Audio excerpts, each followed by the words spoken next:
तर आशीर्वादाचा हात आणि त्रिशूल असलेला एका बाजूला हात आणि मुंबईच्या राजाची अत्यंत सुंदर अशी दृश्य सध्या आपण पाहतोय। ठिकठिकाणी मुंगीच्या पावलाप्रमाणे खरं तर ही गती बाप्पाच्या रथाची आहे, मात्र हेच बाप्पाला निरोप करण्यासाठी मुंबईकर आतुरलेलेही या दृश्यांमध्ये आपल्याला पाहायला मिळतात। तर इतके हजारो मुंबईकर पदोपदी येत असतात आणि बाप्पाचं दर्शन घेतात। तर लालबागच्या राजाची मिरवणूक एका बाजूला आणि दुसरीकडे मुंबईच्या राजाची मिरवणूक आपण पाहतोय। बाप्पाला ठिकठिकाणी पुष्पमाला घातल्या जात आहेत आणि अगदी सेकंदांवर हार त्याच्या गळ्यामध्ये पडत असतो। बाप्पाची ही संपूर्ण मिरवणूक निर्विघ्नपणे पार पडावी यासाठी कार्यकर्त्यांचा सुद्धा आटोकाट प्रयत्न सुरू असतात। बाप्पावर झालेली गुलालाची उधळ, मुंबईच्या राजाची दृश्य पहा, संपूर्ण सोंडेवर गुलालाची उधळ, त्याच्या माथ्यावर जो भाग उंच झालेला असतो त्या भागावर अशा प्रकारे गुलालाची उधळ झालेली पाहायला मिळते। बाप्पाचा कृपा आशीर्वाद आपल्यावर सदैव राहो याचीच खरं तर प्रार्थना करत असताना हे हात सगळे सरसावले की त्याची एक छबी आपल्या मोबाईलमध्ये टिपण्यासाठी।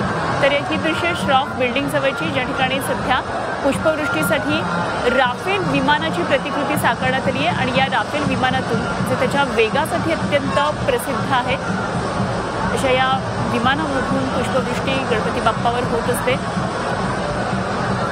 सगळा हा उत्साह तरुणाईचा आपल्याला पाहायला मिळतोय। पुण्यामधल्या या मिरवणुकीमध्ये मुलींचं प्रमाण सुद्धा आपल्याला या दृश्यांमध्ये पाहायला मिळते। उत्साही तरुणी सुद्धा या मिरवणुकीमध्ये सहभागी झालेले आहेत।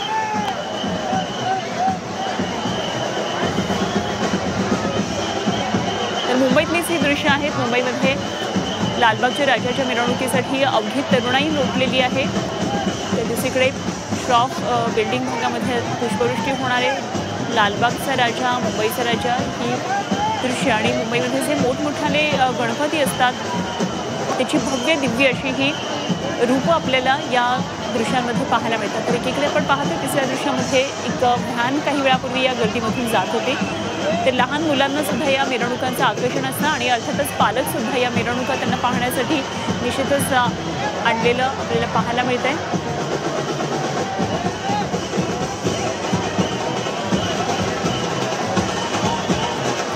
लालबागच्या राजाची मिरवणूक आता मजल दरमजल करत मुंगीच्या पावलानं मुंबईमध्ये गल्ली बोळामधून पुढे जात राहणार आहे आणि जवळपास कित्येक किलोमीटरचं सगळं अंतर पार करून उद्या बाप्पाचं विसर्जन गिरगावच्या समुद्रामध्ये आपल्याला पाहायला मिळेल। आज खरं तर नेहमीपेक्षा